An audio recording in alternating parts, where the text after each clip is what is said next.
সুপ্রিয় শিক্ষার্থী, আসসালামু আলাইকুম। পদার্থ বিজ্ঞান ক্লাসে স্বাগতম।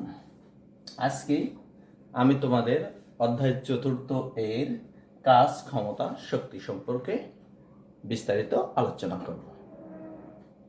সুপ্রিয় শিক্ষার্থী, এবার খেয়াল করো, আমি বোর্ডে কিছু গুরুত্বপূর্ণ সূত্র লিখেছি। এই সূত্রগুলো না পারলে তোমার এই অধ্যায় পূর্ণাঙ্গ হবে না। প্রিয় শিক্ষার্থী, খেয়াল করো, এখানে আমি কাজের সূত্র লিখেছি।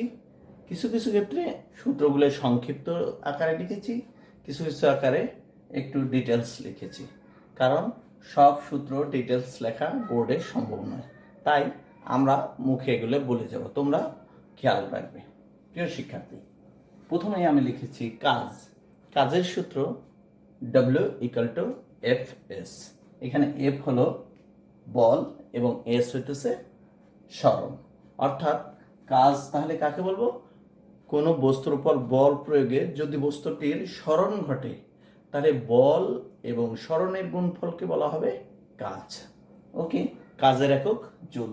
এরপরে আসো, আমি শক্তি সম্পর্কে লিখেছি। কোনো গতিশীল বস্তু তার গতির জন্য কাজ করার যে সামর্থ্য লাভ করে তাকে গতিশক্তি বলে। তোমাদের বর্তমান বইয়ে গতিশক্তিকে টি দ্বারা প্রকাশ করা হয়েছে এবং পূর্বের বইয়ে ছিল গতিশক্তি ইকে, অর্থাৎ kinetic energy. Kinetic energy = 12 mv²। এখানে এম হইতেছে বস্তুর ভর এবং ভি হইতেছে বেগ। প্রিয় শিক্ষার্থী, এবার খেয়াল করো, বিভব শক্তি কাকে বলে? স্বাভাবিক অবস্থান থেকে পরিবর্তন করে কোনো বস্তুকে অন্য অবস্থানে বা স্বাভাবিক অবস্থা পরিবর্তন করে অন্য অবস্থায় আনলে বস্তু কাজ করার যে সামর্থ্য অর্জন করে তাকে বিভব শক্তি বলে। বিভব শক্তিকে আমরা ভি দ্বারা অথবা ইপি দ্বারা প্রকাশ করতে পারি। প্রিয় শিক্ষার্থী, তাহলে ভি বা ইপি =mgh। এখানে এম হচ্ছে বস্তুর ভর, জি অভিকর্ষ ত্বরণ, এইচ হইতেছে উচ্চতা। তাহলে বলতে পারো যে স্যার এখানে mgh কিভাবে নির্ণয় করবো? আমি প্রত্যেকটা সূত্রের ডিটেলস দেখাবো, তোমরা খেয়াল রাখবে। এবার আসো 4 নম্বর সূত্র। কোনো বস্তু বা ব্যক্তি একক সময়ে কাজ করার যে সামর্থ্য লাভ করে তাকে বলা হবে ক্ষমতা। ক্ষমতা P=W/T। W এর পরিবর্তে আবার আমরা বসাইতে পারি mgh, অর্থাৎ ওই বিভব শক্তি বা শক্তি। এবার আসো কর্মদক্ষতার সূত্র লিখছি। কর্মদক্ষতা বলতে মোট যে কার্যকর শক্তি পাওয়া যায় এবং মোট যে শক্তি দেওয়া হয়েছে তার অনুপাতকে বোঝায়। অর্থাৎ কর্মদক্ষতা এটাকে বলা হয় ইটা E/E', বা আমরা এখানে শক্তিকে W দ্বারাও প্রকাশ করতে পারি, W/W' ইন্টু 100%। কর্মদক্ষতার কোনো একক নাই, এখানে কর্মদক্ষতাকে শতকরায় প্রকাশ করতে হয়। অথবা আমরা যদি এই শক্তিকে সময় দ্বারা ভাগ করি তাহলে আমরা পেয়ে যাব ক্ষমতা। তাহলে এই শক্তিকে নিচে টি দ্বারা ভাগ করলে, এই শক্তিকে নিচে টি দ্বারা ভাগ করলে পেয়ে যাব আমরা ক্ষমতা। সুতরাং শক্তি অথবা ক্ষমতা দ্বারাও আমরা এই সূত্র প্রকাশ করতে পারি। প্রিয় শিক্ষার্থী, এবার আসো কিভাবে এই যে বিভব শক্তি বা গতি শক্তি আসে সেটা আমরা একটু খেয়াল রাখবো, বা কাজ। আসো প্রিয় শিক্ষার্থী, এবার খেয়াল করো, আমি এগুলো একটু ব্যাখ্যা করি, তারপর সৃজনশীল প্রশ্নে চলে যাব। প্রিয় শিক্ষার্থী, এবার খেয়াল করো যে এখানে মনে করো একটি বস্তু এম ভরের কোনো বস্তুর উপর যদি আমি এফ বল প্রয়োগ করি, তাহলে বস্তুটির যদি সরণ ঘটে, অর্থাৎ এইখানে এস সরণ ঘটে, তাহলে বল এবং সরণের গুণফলকে বলা হবে কাজ। সুতরাং W=Fs। তাহলে কাজের সূত্র এটা। এরপরে আরেকটি সূত্র ছিল বস্তুর গতিশক্তি। গতির কারণে যে শক্তি অর্জন করে সেটাকে বলা হবে গতিশক্তি E=12 mv²। এটা গতিশক্তি কিভাবে আসে তুমি বলতে পারো। আমরা জানি যে W কত, কেবল লিখেছি Fs। এখানে F এর পরিবর্তে F আমরা জানি mas। প্রিয় শিক্ষার্থী, এবার খেয়াল করো তো, এখানে M A S, A S এর পরিবর্তে যদি আমি এইখান থেকে B square equal to U square plus 2as বসাই, তাহলে এখানে প্রথমেই বস্তুর শুরুতে আদিবেগ যদি শূন্য হয়, তাহলে এখানে ইউ এর মান কত হবে? আদিবেগ শূন্য, 2as। প্রিয় শিক্ষার্থী, তাহলে ভি স্কোয়ার ইকাল টু কি দাঁড়ালো? 2as, বা এস এর মান যদি আমি বের করি, তাহলে V square equal two 2as, 2 এখানে কি অবস্থায় আছে? গুণ অবস্থায় আছে। তাহলে এস ভি স্কোয়ার বাই 2, আমি যদি এখন এস এর মান এখানে বসাই দিই, তাহলে কি দাঁড়ালো?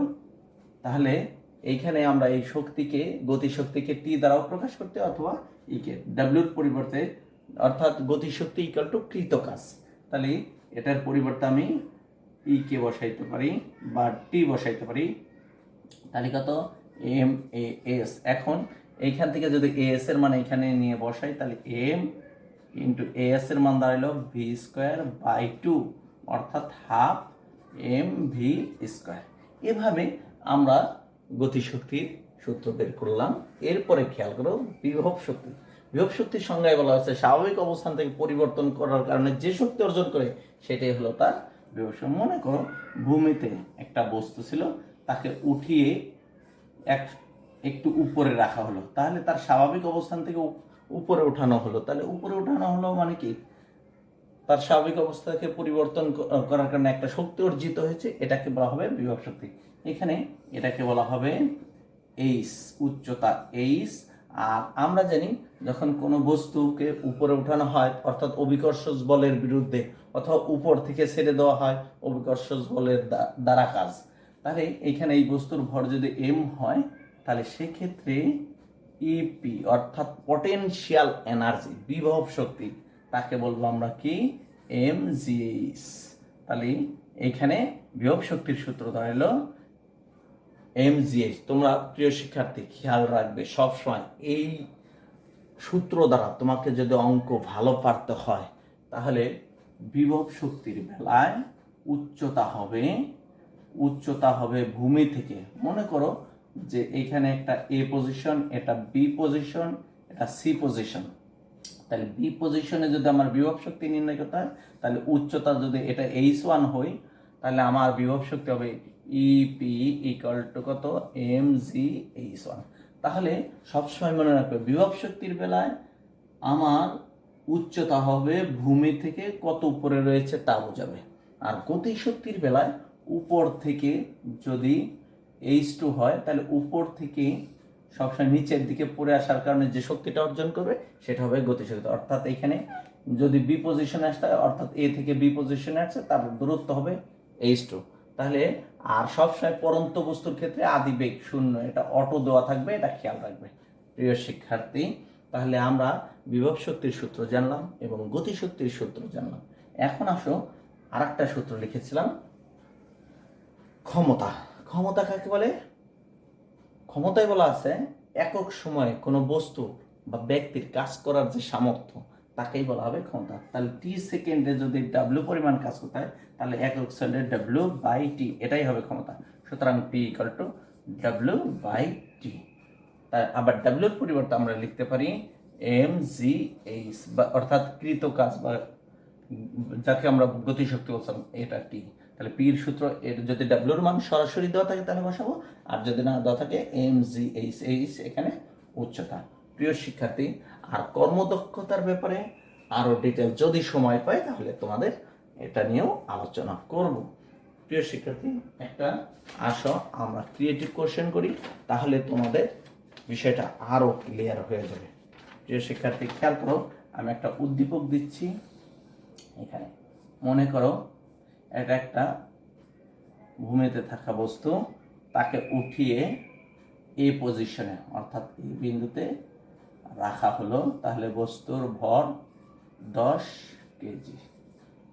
ওকে, আর এখান থেকে ভূমি থেকে এর উচ্চতা কত?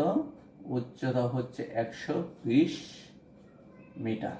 আর এদিকে এটা বি পজিশনে, এইখানে এই পজিশন বি পজিশন, আর এটাকে দিলাম আমি সি পজিশন। সুতরাং তাহলে এখানে যদি বলি এ বি =2/3, এটাই আমার উদ্দীপক। এ বি =2/3 এসি, অর্থাৎ এ বি এর মান হবে এসি এর 2/3 অংশ। প্রিয় শিক্ষার্থী, এবার খেয়াল করো, তাহলে প্রথমেই আমি বলবো কাজ কি, কাজ কি, এরপরে বলবো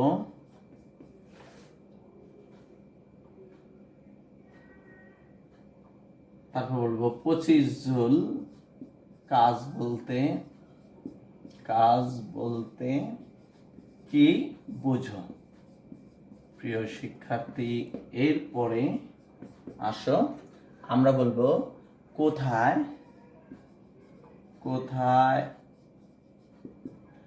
বিভব শক্তি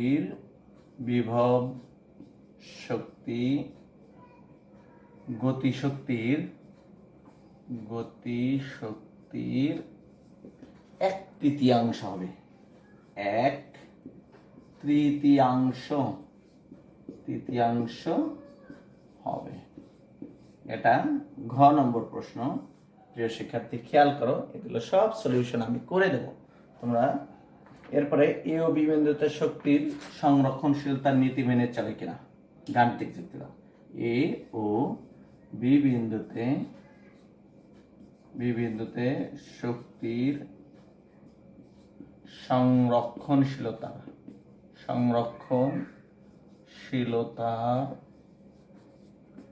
নীতি মেনে চলে কিনা, নীতি মেনে চলে কিনা গাণিতিক যুক্তি দাও। গাণিতিক যুক্তি দাও। এই ছিল আমার একটা ক্রিয়েটিভ প্রশ্ন। এখন আসো, কাজ কাকে বলে তোমরা বই পড়লে জানবে, এগুলো সংজ্ঞা। তারপরে 25 জুল কাজ কাকে বলে, আমরা কাজের সূত্র তো আগেই জেনেছিলাম, W = কত, FS, অর্থাৎ এই দুইটা গুণ করে আমাকে কত হতে হবে, 25 জুল। এখানে 25 কেন, 100 জুল বলতে পারে, 150 জুল বলতে পারে, ইত্যাদি বলতে পারে, যা খুশি তা বলো। তাহলে আমরা যদি এইখানে দেখো বলি যে এইখানে বসাইলাম আমি, মনে করো 25, আর এখানে বসাইলাম 1, তার মানে কি, কোনো বস্তুর উপর যদি 25 নিউটন বল প্রয়োগ করা হয় এবং বস্তুটির সরণ যদি 1 মিটার হয়, তাহলে বল আর সরণের গুণফলকে বলা হবে 25 জুল। প্রিয় শিক্ষার্থী, দেখেছো 25 জুল কাকে বলে? এভাবে আমি যদি এটা না দিয়ে আমি বলি যে কোনো বস্তুর উপর যদি 1 নিউটন বল প্রয়োগ করা হয় এবং যদি এর সরণ 25 মিটার হয়, তাহলে বল আর সরণের গুণফলকে বলা হবে কাজ। সুতরাং কাজকে আমি এভাবেও অনেকভাবে সংজ্ঞায়িত করতে পারি, অর্থাৎ দুইটার গুণফল আমাকে 25 হতে হবে। প্রিয় শিক্ষার্থী, এবার আসো, খ নম্বর হয়ে গেল। এবার আমি করব কোনটা, গ নম্বর। এখানে এ বি ছিল 2/3 এসি। প্রিয় শিক্ষার্থী, বলছে কোথায় বিভব শক্তি গতিশক্তির 1/3 হবে। তাহলে আমি এখানে যে কাজটা করব, এই ধরনের প্রশ্নে কোথায় যদি বলে কোথায় বিভব শক্তি গতিশক্তির 1/3, তাহলে আমি সবসময় ভূমি থেকে ধরে নেব। মনে করি ভূমি থেকে x মিটার উচ্চতায়, দেখো ভাষাটা দেখো, মনে করি এটা গ নম্বর অঙ্ক, মনে করি কত মিটার ভূমি থেকে, কোথায় থেকে, এই ভূমি সি থেকে কত মিটার উচ্চতায়, x মিটার উচ্চতায়, মনে করি ভূমি থেকে x মিটার উচ্চতায় বিভব শক্তির বেলায় যদি এরকম চায় যে কোথায় বিভব শক্তি গতিশক্তির 1/3, সব সময় মনে রাখবে আমরা ভূমি থেকে ধরে নেব। মনে করি ভূমি থেকে x মিটার উচ্চতায়, তাহলে মনে করি ভূমি থেকে x মিটার উচ্চতায় ডি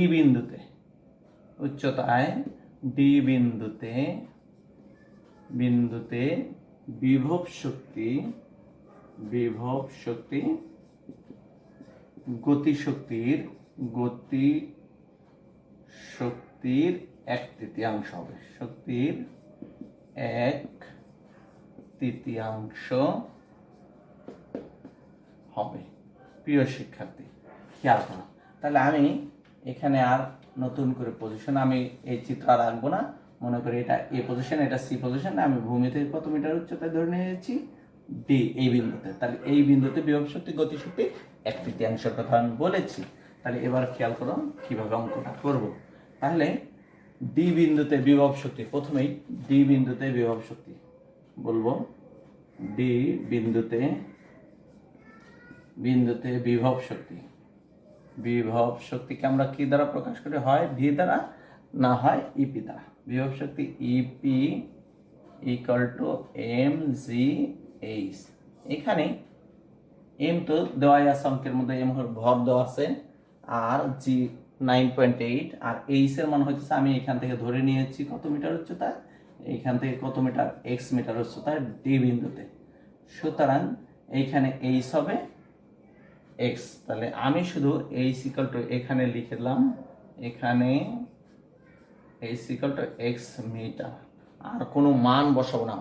অঙ্ক অনেক সংক্ষিপ্ত, মান বসায়ও করা যাবে, আবার মান বসানো ছাড়া করলেও তাড়াতাড়ি মিলবে অঙ্ক। প্রিয় শিক্ষার্থী, মান বসাইলেও একই রেজাল্ট পাবো আমি, এম জি এক্স এত জুল, শক্তির একক জুল। তাহলে আমার বিভব শক্তি বেড়ে গেল। এবার আসো ডি বিন্দুতে গতিশক্তি। টোটাল দূরত্ব ছিল 120 মিটার, এইখান থেকে এটুকের উচ্চতা যদি কত হয় প্রিয় শিক্ষার্থী, এক্স মিটার হয়, তাহলে এডির দূরত্ব হবে কত, 120 মাইনাস কত, এক্স। তাহলে আমরা জানি গতিশক্তির সূত্র হইতেছে half M V square. M দেওয়া আছে কিন্তু কি নাই, ভি দেওয়া নাই। সুতরাং আমি এখানে কি করব, ভি এর মান আগে নির্ণয় করে নেব। শিক্ষার্থী খেয়াল করো, গতিশক্তির ক্ষেত্রে অবশ্যই ভি স্কয়ার, আমরা জানি V square equal to U square plus two G H. এখানে গতিশক্তির বেলায় খেয়াল করো, উপর থেকে এই যে বস্তু এ থেকে কোথায় পড়ে আসবে, ডি বিন্দুতে পড়ে আসবে। তাহলে এইখানে এ থেকে ডি এর দূরত্ব হবে কত, এক্ষেত্রে এটা প্রযোজ্য নয়, এক্ষেত্রে হবে 120 মাইনাস কত, এত মিটার। কারণ কি, টোটাল দূরত্ব দেওয়া ছিল 120 মিটার, তার থেকে যদি আমি এই সিডির দূরত্ব বাদ দিয়ে দিই, তাহলে উপরের দূরত্ব হবে 120 মাইনাস কত, এক্স মিটার। তাহলে এইখানে আর পরন্ত বস্তুর ক্ষেত্রে সবসময় মনে রাখবে আদি বেগ কত হয়, 0। তাহলে এখানে আদি বেগ U equal to 0 metre per second, আর এইচ হবে 120 মাইনাস কত, এক্স মিটার। প্রিয় শিক্ষার্থী, আর জির মান তো জানোই, এটা আমি বসাবো না, এখন বসাইতে গেলে অঙ্ক অনেক বড় হয়ে যাবে, সুতরাং আমি সংক্ষিপ্ত আকার করব। ইউ এর মান কত, 0 প্লাস 2, জির মানও বসাবো না। জির মান বসাইলে এখানে যদি উপরে ওই ইপি করতে এম জি এইচ, এখানে যদি এই জির মান বসাই তাহলে এখানেও বসাবো, আর ওইখানে বসাই নিয়ে যেহেতু এখানেও বসাবো না। প্রিয় শিক্ষার্থী, তাহলে এইচ এর মান কত, 120 মাইনাস কত, এক্স। সুতরাং 2g ইন্টু 120 মাইনাস কত, এক্স। তাহলে এত হলো। এবার আসো আমরা গতিশক্তির মধ্যে এই মানটা বসাই দেবো। সুতরাং গতিশক্তির সূত্র আমি জানি, গতিশক্তি কত, গতিশক্তি ইকুয়াল টু ই কে, গতিশক্তি কে হাফ এম ভি স্কোয়ার। প্রিয় শিক্ষার্থী, হাফ এম এর মান এম থাক, আর ভি স্কোয়ার মান আমি এত নির্ণয় করে নিয়েছিলাম, এখানে হবে এম স্কোয়ার কত, পার সেকেন্ড স্কোয়ার। তাহলে এখানে কত ছিল, 2g ইন্টু 120 মাইনাস এক্স। তাহলে এখানে এই টু কাটা, তাহলে হলো mg ইন্টু 120 মাইনাস কত, এক্স, এত জুল। প্রিয় শিক্ষার্থী, এবার খেয়াল করো, তাহলে কি করব, এখানে আমরা প্রশ্ন মতে লিখব, প্রশ্ন মতে কত আছে, আমরা জানি ইপি ইকুয়াল টু 1/3 ই কে। প্রিয় শিক্ষার্থী, কেন লিখলাম এটা লিখছে আমার অঙ্কের মধ্যেই বলছে কোথায় বিভব শক্তি গতিশক্তির 1/3, বিভব শক্তি গতিশক্তির 1/3, তাই লিখেছে। যদি বলতো বিভব শক্তি গতিশক্তি 2/3, তাহলে 2/3 হতো। সুতরাং এখানে আমি মান বসাই দিই, ইপির মান আমরা পেয়েছিলাম এম জি এক্স, আর 1/3 ইকের মান পেলাম হলো M G into 120 minus X. উভয় পাশ থেকে এমজি চলে যাবে। আমি যদি আগে মান বসাইতাম তাহলে এক্ষেত্রে এমজির যে মান আসতো সেটা চলে যেত। সুতরাং না বসাইলে আর অঙ্ক ছোট। তাহলে এখানে রইলো এক্স, আর এইখানে থাকবে কত, এমজি চলে গেলে 120 মাইনাস এক্স ডিভাইডেড বাই 3। প্রিয় শিক্ষার্থী, এবার আমি কি করে দেবো, আর গুণন করে দেবো। আর গুণন করলে বা কত 3x equal to 120 minus x বা 3x প্লাস এক্স, এ পাশে মাইনাস এক্স আছে, এ পাশে আনলে প্লাস হবে। প্রিয় শিক্ষার্থী খেয়াল করো, 4x ইকুয়াল টু কত দাঁড়ালো, 120 বা x ইকুয়াল টু 120কে যদি 4 দ্বারা ভাগ করি তাহলে কত হবে, 4 3 4 12, অর্থাৎ 30 মিটার। তাহলে আমি বলছিলাম যে কোথায় বিভব শক্তি গতিশক্তির একটিতে, অর্থাৎ ভূমি থেকে, অর্থাৎ এই সিডির মান হবে 30 মিটার। এখানে সি থেকে অর্থাৎ 30 মিটার দূরে যাওয়া হবে কত, বিভব শক্তি গতিশক্তির এক তৃতীয়াংশ। অ্যান্সার কত, 30 মিটার। সুপ্রিয় শিক্ষার্থী, তাহলে বুঝতেই পেরেছো, খুব সোজা অঙ্ক, এত কঠিন কিছু না। এখন আসো, আমরা আরেকটি প্রশ্ন করেছিলাম, ঘ নম্বরের প্রশ্ন করেছিলাম যে এ বিন্দু বি বিন্দু, তাই না, এ বিন্দুতে বি বিন্দুতে শক্তির সংরক্ষণশীলতার নীতি কাকে বলে? আমরা জানি যে শক্তির সৃষ্টি বা বিনাশ নাই, শুধুমাত্র এক অবস্থা থেকে অন্য অবস্থায় রূপান্তর ঘটে। এ বির মান ছিল 2/3 এসি। প্রিয় শিক্ষার্থী, অর্থাৎ আমার এ বিন্দুতে মোট শক্তি, বি বিন্দুতে মোট শক্তি। এখানে মোট শক্তি বলতে কোন কোন শক্তিকে বোঝাচ্ছে? বিভব শক্তি এবং গতিশক্তির সমষ্টি। অর্থাৎ এখানে যদি বিভব শক্তি কমে যায় তাহলে গতিশক্তি বেড়ে যাবে, কিন্তু দুটো যোগ করলে এ বিন্দুতেও যা থাকবে বি বিন্দুতেও তাই থাকবে। আমরা যদি প্রমাণ করতে পারি এ বিন্দুতে মোট শক্তি এবং বি বিন্দুতে মোট শক্তি পরস্পর সমান, অর্থাৎ গতিশক্তি ও বিভব শক্তির সমষ্টি সর্বদা যদি সমান হয় এবং বি বিন্দুতে, তাহলে আমার সূত্রে অর্থাৎ ওই যে শক্তির সংরক্ষণশীলতার নীতি মেনে চলবে। প্রিয় শিক্ষার্থী, আসো আমরা তাহলে এখন নির্ণয় করব এই বিন্দুতে। প্রথমে আমরা সর্বোচ্চ উচ্চতায়, যেহেতু বস্তুর মান, এখানে বস্তু এ বিন্দুতে বস্তু স্থির অবস্থায় আছে, তাই তার গতি কি, শূন্য। সুতরাং এখানে গতিশক্তি কি হবে, শূন্য হবে। প্রিয় শিক্ষার্থী, তাহলে লিখবো এ বিন্দুতে গতিশক্তি কত, ই কে 1 দেব, কারণ আরো গতিশক্তি আমাকে নির্ণয় করতে হবে, হাফ mv স্কয়ার। সর্বোচ্চ উচ্চতায় শেষ বেগ কত হয়, 0 হয়। প্রিয় শিক্ষার্থী খেয়াল রাখবে, এটা একদম অটো ভেবে নিতে হবে তোমাকে। তাহলে এখানে ভির মান কত, 0 মিটার পার সেকেন্ড। সর্বোচ্চ উচ্চতা, এখানে সর্বোচ্চ উচ্চতা বলতে 120 মিটার হচ্ছে, যেখানে এটাকে এ বিন্দুতে বোঝাচ্ছে। সুতরাং এই বিন্দু হলো তার সর্বোচ্চ উচ্চতা, সর্বোচ্চ উচ্চতায় শেষ বেগ 0। তার মানে কত, এখানে ভির মান যদি 0 হয় তাহলে এটা হবে কত, 0 জুল। এখন আসো এই বিন্দুতে বিভব শক্তি প্রিয় শিক্ষার্থী, বিভব শক্তি EP1 ইকুয়াল টু mgh।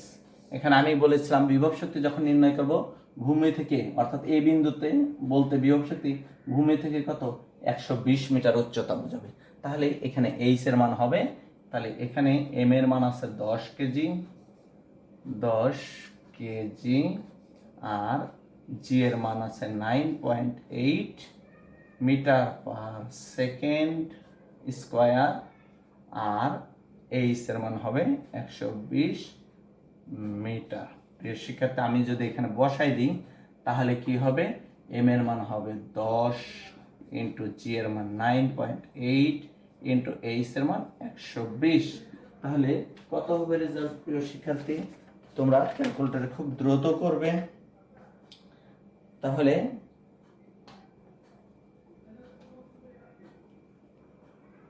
প্রিয় শিক্ষার্থী কত হবে এটা, আমরা একটু ক্যালকুলেটরই করি। ক্যালকুলেটর, আচ্ছা, এটা করলে হবে বিভব শক্তি 11,760 জুল। 11,760 জুল। প্রিয় শিক্ষার্থী, এখন এ বিন্দুতে মোট শক্তি বলতে তাহলে কি বিভব শক্তি এবং গতি শক্তির সমষ্টি। সুতরাং আমি লিখব এ বিন্দুতে মোট শক্তি কত? E equal to E k plus E P. সুতরাং ই কে এর মান তো আমরা জানি 0, আর ছিল কত? 11,760 জুল। প্রিয় শিক্ষার্থী, খেয়াল করো, তাহলে টোটাল যোগ করলে 11,000 কত? 11,760 জুল। ওকে, তাহলে এ বিন্দুতে পেয়ে গেলাম। এখন আমরা বি বিন্দুতে নির্ণয় করে দেখবো, যদি দুটো সমান হয় তাহলে আমাদের শক্তির সংরক্ষণশীলতার নীতি মেনে চলবে। এবার আসো, আমি বি বিন্দুতে লিখব, বি বিন্দুতে বিভব শক্তি। বি বিন্দুতে আগে গতি শক্তি নির্ণয় করি। বি বিন্দুতে গতি শক্তি আমরা জানি ই কে কত? 1, ই কে 2 হবে এক্ষেত্রে, যেহেতু এই বিন্দুতে ই কে 1 নির্ণয় করছে, এবারে হবে ই কে 2, তাহলে হাফ এম ভি স্কয়ার। প্রিয় শিক্ষার্থী, এইখানে কিন্তু ভি স্কয়ার মান, অর্থাৎ বি বিন্দুতে গতি ওইখান থেকে পড়ে বস্তু যে বি বিন্দুতে এসেছে, তাহলে বি বিন্দুতে এসে তার গতি মানে গতি কত হয়েছে সেটা ধরে। তাহলে এটা নির্ণয় করার আগে আমরা আগে ভি স্কয়ার নির্ণয় করব। তাহলে ভি স্কয়ার ইকুয়াল টু আমরা জানি ইউ স্কয়ার প্লাস কত? 2gh। এখানে ইউ এর মান 0, এখানে U equal to 0 metre per second, আর এইচ হবে কত? অর্থাৎ এক্ষেত্রে এ বির মান আমরা জানি, এ বির মানই এইচ এর মান, যেহেতু এ বিন্দু থেকে বি বিন্দুতে আসছে, এ বির মান এ বি সমান কত? এইচ সমান কত দেওয়া আছে? 2/3 এসি। প্রিয় শিক্ষার্থী, 2/3 এসির মান দেওয়া আছে 120 মিটার। তাহলে কত আসবে? যদি 3 দ্বারা করি 40, 80 মিটার। প্রিয় শিক্ষার্থী, 80 মিটার। তাহলে এখানে আমরা বসাই দিই, ইউ এর মান 0 প্লাস 2 ইন্টু জি এর মান 9.8 ইন্টু এইচ এর মান 80। প্রিয় শিক্ষার্থী, তাহলে এক্ষেত্রে আমরা মানটা পাবো হলো কত? বি বিন্দুতে পেয়ে যাব 1568, অর্থাৎ 1568 কত? এম স্কয়ার মাইনাস স্কয়ার, অর্থাৎ ভির মান পেয়ে গেলাম। সুতরাং গতি শক্তির সূত্রের মধ্যে যদি ভি স্কয়ার মান ছিল না, আমি ভি স্কয়ার মান নির্ণয় করে নিলাম। এখন গতি শক্তির মধ্যে আমি বসাই দেব ওটা। সুতরাং গতি শক্তি কত? গতি শক্তি ই কে 2 ইকুয়াল টু হাফ এম এর মান 10 ইন্টু ভি স্কয়ার মান পাইছি আমি কত? 1568। প্রিয় শিক্ষার্থী, এবার খেয়াল করো, এই দুটো রেজাল্ট করলে আমরা পেয়ে যাব হলো কত পাবো বলো তো? পাবো 7840। আমি ক্যালকুলেটরে করে লাগলাম 7840 জুল। প্রিয় শিক্ষার্থী, এবার খেয়াল করো, তাহলে এবার বি বিন্দুতে আমি কি করব? গতি শক্তি নির্ণয় করব, সরি বিভব শক্তি। আবার বি বিন্দুতে বিভব শক্তি কত হবে? ইপি 2 ইকুয়াল টু কত? M G H. প্রিয় শিক্ষার্থী, এখানে এম এর মান তো আমার আগেই দেওয়া ছিল, এইচ এর মান হবে, আমি সবসময় বলেছিলাম ভূমি থেকে বি বিন্দুতে এইচ এর মান, তাহলে এটুকু যদি 80 হয়, তাহলে আমি 120 থেকে যদি আমি এই 80 এ বির দূরত্ব বাদ দিয়ে দিই, তাহলে এ বির দূরত্ব পেয়েছিলাম আমি 80 মিটার। তাহলে বিসির দূরত্ব অর্থাৎ এটা পেয়ে যাব। তাহলে এখানে এইচ হবে 120 মাইনাস 80, তাহলে কত আসলো? অর্থাৎ 40 মিটার। প্রিয় শিক্ষার্থী, এখানে বসাই দিই, এম এর মান 10, 9.8 ইন্টু এইচ এর মান হলো 40। সেক্ষেত্রে আমি এর উত্তর পেয়ে যাব 3920 জুল। অর্থাৎ বি বিন্দুতে আমি গতি শক্তি নির্ণয় করছি 7860, আর বিভব শক্তি নির্ণয় করলাম 3920। অর্থাৎ দেখেছো, এই বিন্দুতে যেটা গতি শক্তি ছিল 0, পুরা শক্তিই ছিল বিভব শক্তি। ওই বিভব শক্তি যখন বি বিন্দুতে আসছে গতি শক্তি বেড়ে গেছে, বিভব শক্তি কমে গেছে, কিন্তু দুইটা যোগ করলে আবার সমান হবে। এবার আমরা বি বিন্দুতে মোট শক্তি নির্ণয় করব। প্রিয় শিক্ষার্থী খেয়াল করো, বি বিন্দুতে মোট শক্তি, বি বিন্দুতে মোট শক্তি কত হবে? মোট শক্তি ই প্রাইম ভি আগে ছিল E K two plus E P two, তাহলে এখানে ছিল কত? ৭৮৪০ প্লাস কত? ৩৯২০। তাহলে পেয়ে যাবে আমি ১১,৭৬০। দুটা যোগ করলে ১১,৭৬০ জন। প্রিয় শিক্ষার্থী, বুঝতেই পেরেছ আমি এ বিন্দুতে যে মোট শক্তি নির্ণয় করেছি এবং বি বিন্দুতে যে মোট শক্তি নির্ণয় করেছি, এই দুইটা বিন্দুতেই শক্তির পরিমাণ কি সমান, অর্থাৎ এক্ষেত্রে কত? ই এবং ই প্রাইম পরস্পর সমান। সুতরাং এ ও বি বিন্দুতে শক্তির সংরক্ষণশীলতার নীতি কি মেনে চলে। তাহলে বুঝতেই পেরেছ, তোমাদের এই ধরনের যত অঙ্ক আছে সবাই এই নিয়মে করে ফেলবে, পারবে না? এবার আসো তোমাদের একটা হোমওয়ার্ক দিই। প্রিয় শিক্ষার্থী খেয়াল করো, এই ধাঁচের একটা হোমওয়ার্ক দেখো। প্রিয় শিক্ষার্থী, খুব সোজা একটা অঙ্ক, আসো আমরা করে ফেলি। একটা হোমওয়ার্ক এই ধরনেরই, প্রায় খুব সোজা অঙ্ক। এখানে এ বিন্দু, এখানে এই বস্তুর ভর 10 কেজি, আর কি আছে? এটা আছে বি বিন্দু,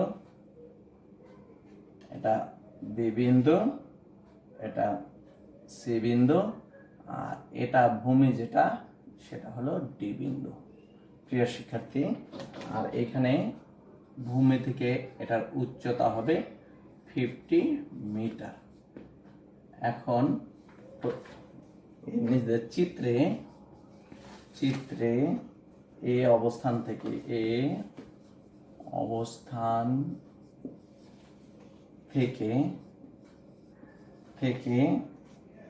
বস্তুটি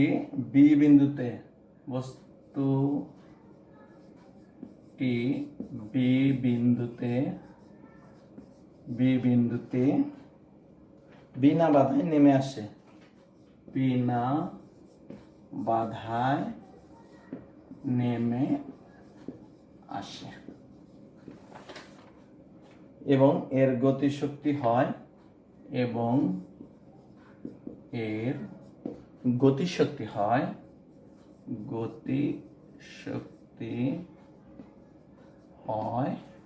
কত?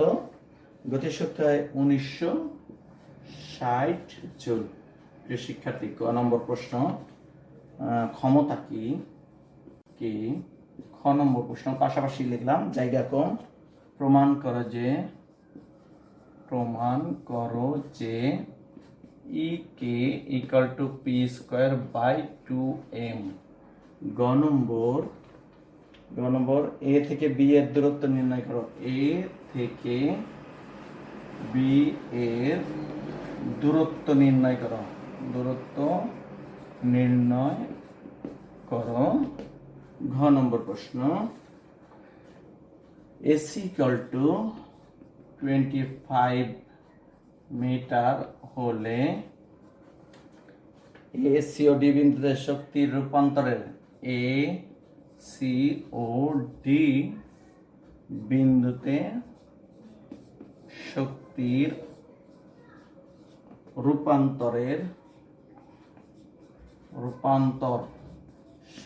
রূপান্তর প্রক্রিয়াটি